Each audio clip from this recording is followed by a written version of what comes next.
One of our main projects at the moment is the study of the evolution of AML relapse, which is quite an exciting topic.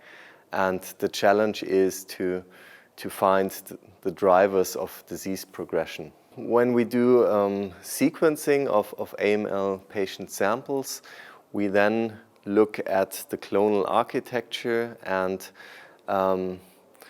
sometimes we see that there are different clones that are competing with each other at a given time point. And if we follow up one and the same patient over time, then we often see changes in this clonal architecture, which is in part due to therapy as a selective pressure. We try to define evolutionary patterns, and one of the poster presentations here is that we observed that the evolutionary patterns correlate with the clinical course of our patients.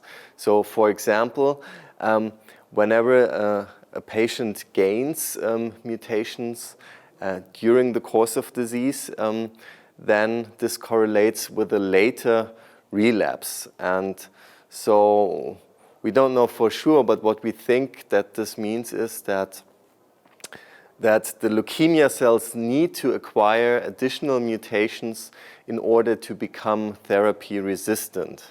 There are two main clinical implications that lead us to follow up projects of this study of evolution. So first we observed that some of the mutations that are gained at relapse, that they are responsible for chemotherapy resistance. For example, we identified the gene family of histone demethylases as interesting candidate family that may actually drive therapy resistance.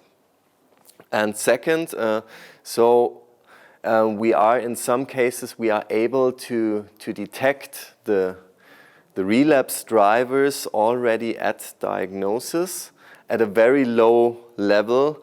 Of course, sensitivity is still limiting here, but one potential clinical application one could think of would be that if we are able to detect certain subclones at diagnosis, then this could indicate that the patient will not respond to standard therapy only, and therefore we should then look for alternative treatment strategies such as allogeneic bone marrow transplantation, for example.